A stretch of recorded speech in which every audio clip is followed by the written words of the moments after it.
বাবাকে কতবার করে বললাম এই সন্ধেবেলা এদিকে আসবো না, তাও বাবা আমাকে জোর করে পাঠালো, ভালো লাগে না। এ কি, এই ডোবাটাই এত হাপুস হুপুস করছে কেন? কি আছে এতে? ও বাবা গো, এ তো দেখছি একটা বিশাল আকারের বোয়াল মাছ।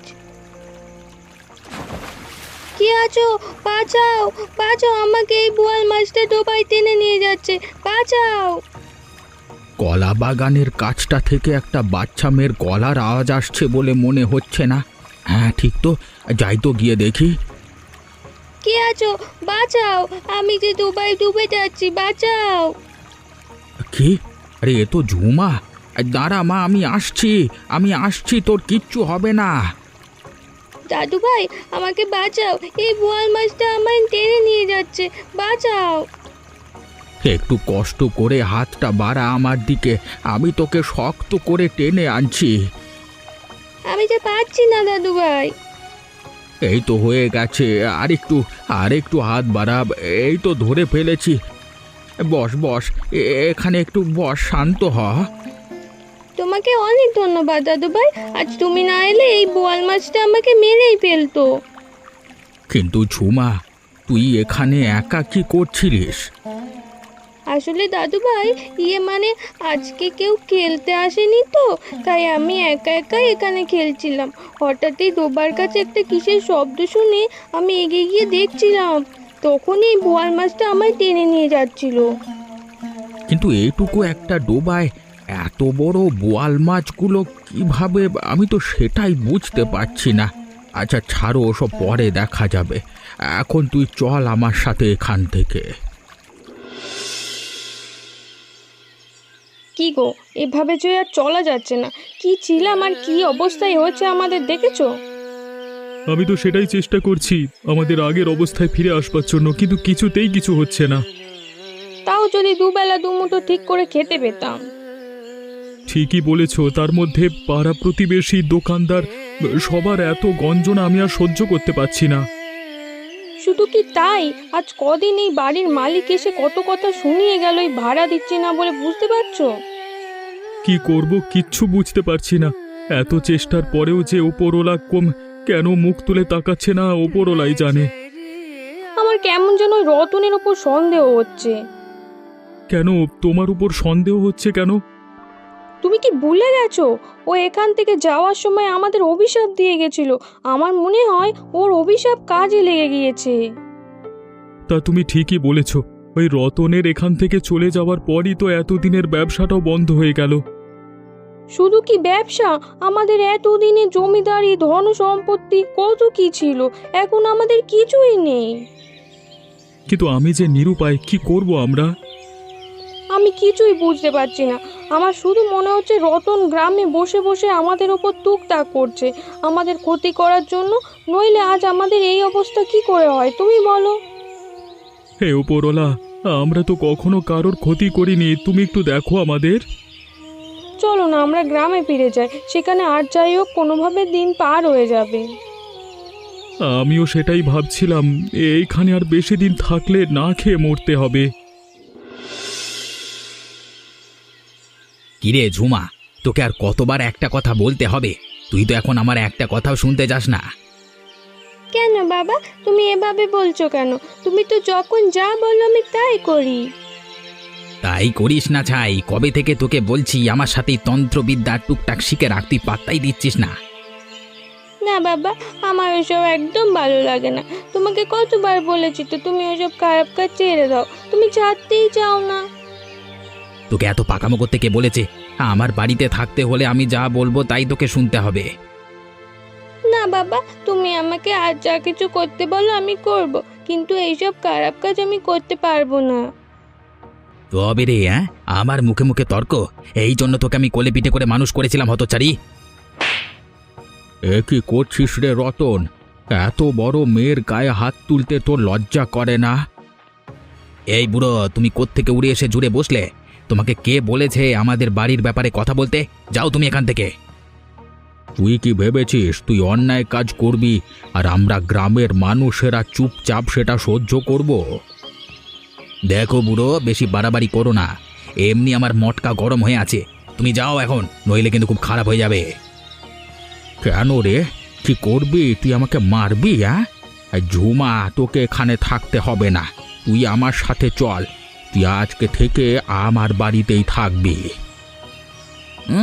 নেকা, মায়ের থেকে মাসির দরদ বেশি, দেখবো কতদিন এই দরদ থাকে। আর যাও তো, দূর হও আমার চোখের সামনে থেকে, যত সব। মন খারাপ করিস না রে দিদি ভাই, দেখবি সব ঠিক হয়ে যাবে। কিছুই ঠিক হবে না দাদু, বাবা আমাকে একদম সহ্য করতে পারে না। এরকম করে কেন বলছিস? কি হয়েছে আমাকে বল। তোর বাবা তোর উপর এত বিরক্ত কেন? আসলে দাদু, বাবা আমায় একটা কাজ করতে পাঠিয়েছিল, কিন্তু আমি সেটা বাবার মন মতো করতে পারিনি, সেই জন্য বাবা আমাকে মেরেছে। কি এমন কাজ আমাকে বল। আসলে কাল সন্ধ্যায় বাবা আমাকে ডোবার ধারে পাঠিয়েছিল কি একটা অদ্ভুত টুকটাক কাজ করার জন্য। তারপর তারপর কি হলো? তারপর আর কি, আমি যখন গিয়েছিলাম তখন ওই বোয়াল মাছটা আমাকে ধরতে এলো, সেই জন্যই তো আমি কাজটা করতে পারিনি, তাই বাবা আমার উপর বিরক্ত। কিন্তু তোর বাবা কি করতে চাইছে তুই কি কিছু বুঝতে পারছিস?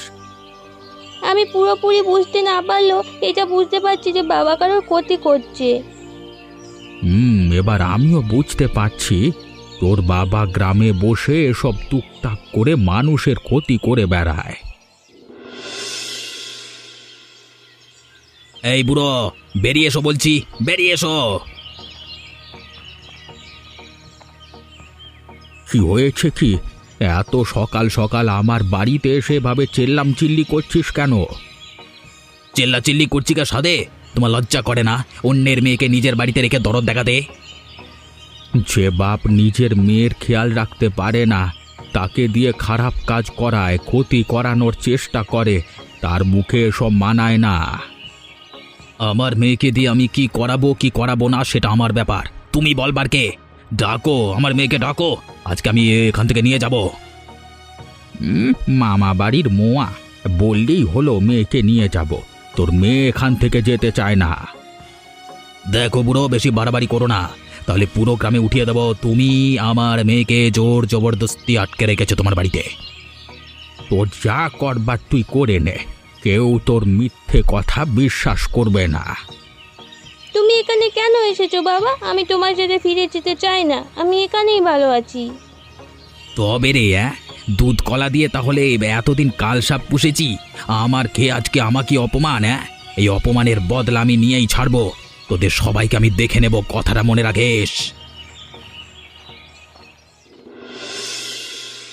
কি গো, কখন থেকে বাড়ির সামনে দাঁড়িয়ে কি ভেবে চলেছো বলো তো? ভেতরে চলো। আসলে গিন্নি, আমি জমিদার বাড়িটা দেখছি আর ভাবছি আগে আমাদের এখানে কত কিছু ছিল, কোনো কিছুর অভাব ছিল না, কিন্তু আজকে এই জমিদার বাড়ির অবস্থা দেখলে মনটা কেমন ভারাক্রান্ত হয়ে ওঠে। একে তোমরা তোমরা কবে ফিরলে গ্রামে? এই তো খুড়ো, আজকেই ফিরলাম, ভাবছি এবার থেকে এখানেই থাকবো। তা বেশ ভালো করেছিস। আস্তে আস্তে গ্রাম ছেড়ে সবাই শহরে চলে যাচ্ছে, গ্রামটাকে ভুলে তোরা যে ফিরে এসেছিস আমি খুব খুশি হয়েছি। ফিরে না আসার উপায় আছে? ওখানে যা কাজের অবস্থা। এখন ওসব কথা বাদ দে, তোরা যে এতদিন পর গ্রামে ফিরে এসেছিস আমি এতেই খুশি। এখন আমি চাই তোদের একদিন আমার বাড়িতে নেমন্তন্ন করে খাওয়াতে। সেসবের কোনো দরকার নেই খুড়ো। কি দরকার আছে কি নেই সেটা তোকে ভাবতে হবে না, আমি বলেছি যখন তখন তোরা কালকে আসবি, এটাই আমার শেষ কথা। ঠিক আছে খুড়ো, আমরা সময় মতো চলে আসব। আচ্ছা বেশ, তবে এখন আমি চলি, ওদিকে আমার আবার অনেক কাজ পড়ে আছে।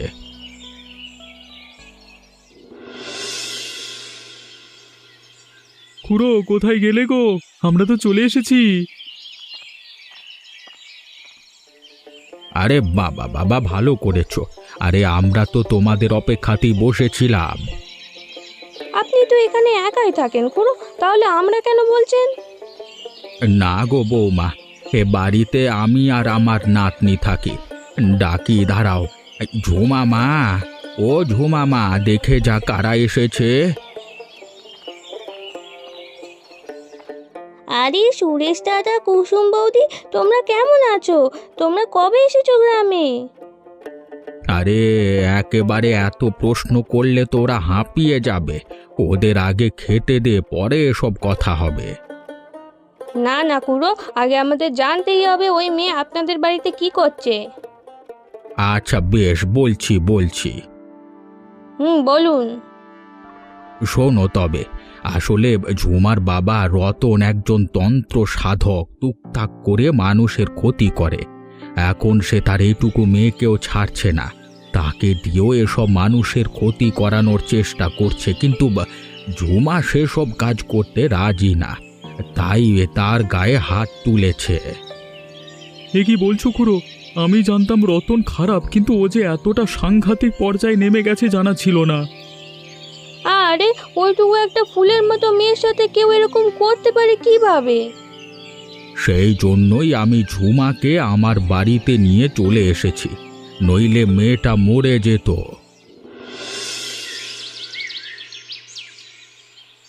আমি এখনো আমার নিজের কানকে বিশ্বাস করতে পারছি না। তুমি কি একা গিন্নি? আমিও ভাবতে পারছি না রতন এতটা সাংঘাতিক কি করে হতে পারে। আমি এখন আসল উদ্দেশ্যটা ধীরে ধীরে বুঝতে পারছি। কি উদ্দেশ্য? কিসের কথা বলছো তুমি? তুমি কি এখনো বুঝতে পারছো না? ওর আসল উদ্দেশ্য হলো আমাদের ক্ষতি করা, আমাদের পথে নামানো। আমরা ওর কি ক্ষতি করেছি যে ও আমাদের ক্ষতি করবার জন্য এতটা ব্যতিব্যস্ত হয়ে উঠেছে? সেটা তো শুধুমাত্র রতনই জানে। ওর জন্য আমাদের একটু একটু করে সব শেষ হয়ে গেল, আজকে আর কিছুই নেই। কিন্তু এভাবে চুপচাপ বসে থাকলে সে আর চলবে না, কিছু না কিছু একটা করতেই হবে। কি করবে? শুনেছি ওইসব তন্ত্র সাধকদের পেছনে লাগতে নেই, ওরা অনেক সাংঘাতিক হয়, মৃত্যু পর্যন্ত ঘটাতে পারে। তুমি বুঝতে পারছো না গিন্নি, সবাই যদি এইভাবে ভয় পেয়ে পেছনে সরে আসে তাহলে আরও সাহস পেয়ে যাবে। শুনলে না, আজকে শেষ পর্যন্ত নিজের মেয়েটাকেও ছাড়িনি। তুমি ঠিকই বলেছ, ওর আসল চেহারা সবার সামনে আনতেই হবে। কিভাবে? আমি তো কিছুই বুঝতে পারছি না। এত উত্তেজিত হলে হবে না, একটু ঠান্ডা মাথায় পরিকল্পনা করতে হবে। তুমি কিছু একটা ভাবো, আমার মাথায় কিছুই আসছে না।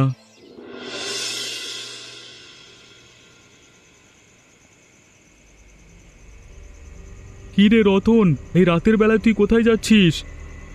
আমি আমার কাজে যাচ্ছি, কিন্তু তুমি এই রাতের বেলা কোথায় যাচ্ছ শুনি? তুই আবার কাজে? হাসালি, কার ক্ষতি করতে যাচ্ছিস সত্যি করে বলতো? মুখ সামলে কথা বলো। তুমি জানো তুমি কার সাথে কথা বলছো? কেন জানবো না, এই গ্রামের সকলের সর্বনাশকারীর সাথে কথা বলছি। দেখো, অনেকক্ষণ ধরে চুপচাপ সহ্য করছি, বেশি বাড়াবাড়ি করলে কিন্তু খুব খারাপ হয়ে যাবে। যা ক্ষতি করবার তো করে দিয়েছিস, আর কত ক্ষতি করতে চাস তুই আমাদের?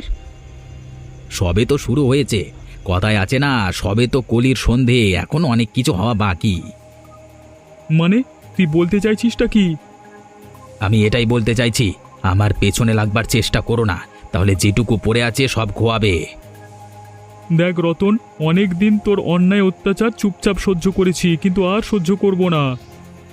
আরে যাও যাও, তোমার যা করবার আছে করে নাও, আর আমিও দেখব তুমি কি করে আমার চুল বাঁকাও। হ্যাঁ, তুই আমাকে হুমকি দিচ্ছিস? আমি হুমকি দিই না, আমি করে দেখাই যেভাবে তোমার শহরের বাড়িতে গিয়ে তোমার বাড়িতে প্রক্রিয়া করে তোমার কাজের জায়গায় ঘর সব কিছু ধ্বংস করে দিয়েছি, সেইভাবেই সব শেষ করে দেব। বেশিবার বাড়িস না, ঝরে পড়ে যাবি। বললাম না, তুমি যদি আমার একটা চুলও বাঁকাতে পারো, তারপর আমি ভাববো যে আমার থেকেও তুমি বেশি শক্তিশালী। এই বুড়োর ভীষণ বার বেড়েছিল, ভেবেছিল আমার মেয়েকে আমার থেকে বাঁচাতে পারবে, কিন্তু ও ভুলে গেছিল কার সাথে পাঙ্গা নিয়েছে। এবার দেখি ও কি করে আমার মেয়েকে আটকে রাখে। তুমি ঘুমিয়ে থাকো বুড়ো, তোমার চোখের সামনে আজকে আমি ঝুমাকে নিয়ে চলে যাব।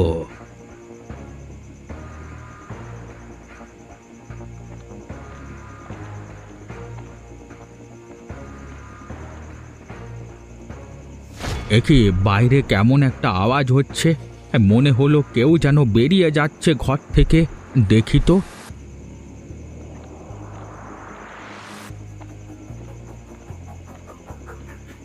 একি, এই যে ঝুমা, এত রাতের বেলায় কোথায় যাচ্ছে ও?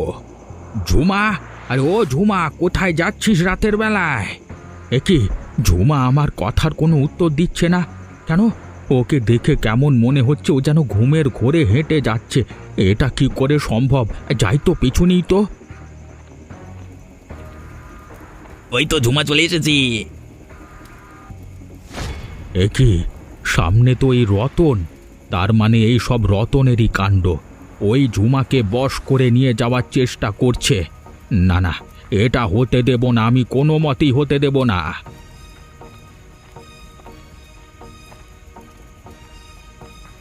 এই বুড়ো, তোর রাতের বেলায় ঘুম নাই, তুই এখানে কি করছিস? আমি এখানে যাই করি, তুই এত রাতে এখানে কি করছিস সেটা বল। আমার বাড়ির সামনে তোর কি কাজ? আমি আমার মেয়েকে নিতে এসেছি। তোর লজ্জা করে না? তুই এতটা নিচে নামতে পেরেছিস? হ্যাঁ, তোর মেয়ে তোর সাথে যেতে চাইছে না বলে তুই ওকে বশ করে নিয়ে যেতে চাইছিস? ছোট লোক, আমি যতদিন বেঁচে আছি কিছুতেই তোর ইচ্ছে পূরণ হতে দেব না। তবে মরে যা, তোকে বেঁচে থাকতে কে বলেছে? মর! ও বাবা গো! এ কি, আমি তো ঘরে ঘুমাচ্ছিলাম, আমি এখানে কি করে এলাম? আর দাদু ভাই এরকম অবস্থা কি করে হলো? বাবা, তুমি কি করে করতে পারো? তুমি জানো তুমি একজন খুনি, তুমি দাদুকে মেরে ফেলেছো, তুমি একজন খুনি। আমি সবাইকে বলে দেবো। না ঝুমা, না, তুই তোর বাবার সাথে এরকম করতে পারিস না। আমি ইচ্ছাকৃত কিছু করিনি।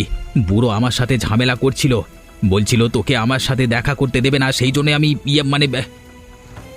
না বাবা না, গ্রামবাসী অনেকদিন তোমার অনেক অন্যায় মেনে নিয়েছে, আর না, তোমাকে শাস্তি পেতেই হবে। আমি সবাইকে জানিয়ে দেব। গ্রামবাসী, আজকে আপনারা নিজের চোখে দেখতে পাচ্ছেন এতদিনের গ্রামের একজন সৎ মানুষকে ওই রতন খুন করে ফেললো। এরপরেও আপনারা চুপ করে থাকবেন? আর কতদিন এভাবে চুপ করে অন্যায় সহ্য করবে? এবার তো কিছু করুন। আমার বাবা একজন খুনি, আমি এটা ভাবতেই পারছি না। এবার আমার কি হবে? আমি কোথায় যাব? যে দাদু আমাকে আশ্রয় দিয়েছিল আর সেও আমায় ছেড়ে চলে গেল, এখন আমি কোথায় যাব? তোর কোনো চিন্তা নেই রে ঝুমা, আজ থেকে আমাদের সাথে থাকবি, তোর সব দায়িত্ব আমার। গ্রামবাসী, আপনাদের বলছি, আপনারা এবার একটু ভাবুন। এরপরে যদি এভাবেই আপনাদের বাড়ির কোনো মানুষকে মরতে হয়, তাহলে কি আপনারা এভাবে চুপ থাকতে পারবেন? আপনাদের এত কিসের ভয়? একজোট হয়ে যদি কাজ করা যায়, তাহলে আমাদের উপর কোনো অন্যায় করতে পারবে না। আর যদি আপনারা খুড়োর পাশে থাকতেন, ওনাকে একা করে না দিতেন, তাহলে উনিও আজকে আমাদের মধ্যে থাকতো। আমি আর কিছুই ভাবতে পারছি না। যতবার ভাবছি খুড়োর মুখটা চোখের সামনে ভেসে উঠছে, আর বুকটা আমার কষ্টে ফেটে যাচ্ছে। সব আমার জন্য হয়েছে, আমার জন্যই দাদু ভাই আজ আমায় ছেড়ে চলে গেছে। আমি নিজেকে কখনো ক্ষমা করতে পারবো না। তুই কাঁদিস না মা, তোর কোনো দোষ নেই। যে বা যারা অন্যায় করছে তারা নিশ্চয়ই শাস্তি পাবে। আর মনে রাখিস, অন্যায় যে করে আর অন্যায় যে সহে, সকলেই দোষী। এই রতন, এই খুড়োকে মেরে তোর শান্তি হয়নি? এখন এসেছিস ডোবাতে মাছ ধরতে, তোর লজ্জা করে না? তোর মধ্যে তোর মন মানসিকতা, বিবেকবোধ বলতে কিচ্ছু নেই? দেখো, তুমি আমার সাথে এভাবে কথা বলতে পারো না।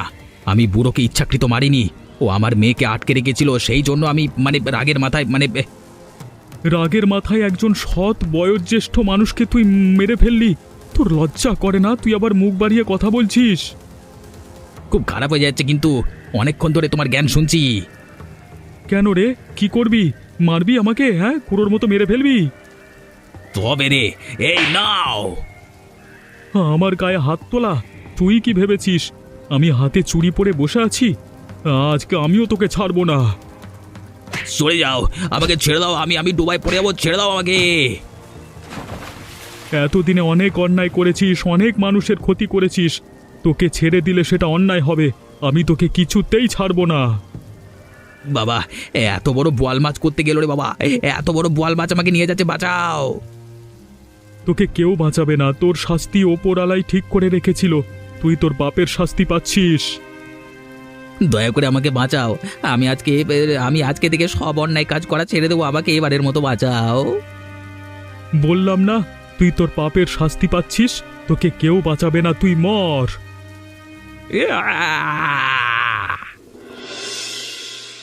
গ্রামবাসী সকলে আলোচনা করছে এটা নাকি ভুতুরে বাড়ি। তুমি বুঝতে পারছো না? এটা দেখেও না দেখার ভান করে আছো? হ্যাঁ, এতদিন সবকিছু দেখবার পর মানে যদি এরকম ধরনের কথা বলতে পারে তাহলে ধরে নিতে হবে এদের মানসিকতা কেমন। কিন্তু ওরা যদি দীর্ঘদিন এরকম ধরনের কথা বলতে থাকে সেটা তো ঝুমার মনে চাপ ফেলতে পারে। সেসব কিছুই হবে না, আমরা আজই ঝুমাকে নিয়ে শহরে ফিরে যাব। কি বলছো কি? তুমি সত্যি শহরে ফিরে যাবে? হ্যাঁ, আমরা শহরে ফিরে যাব আর মন দিয়ে কাজ করব, দেখবে সব ঠিক হয়ে যাবে, আমরা সব ফিরে পাবো আগের মতো। তাহলে সেখানে গিয়ে কুসুমকে একটা স্কুলে ভর্তি করে দেব, সেখানে পড়াশোনা করবে, বড় হবে।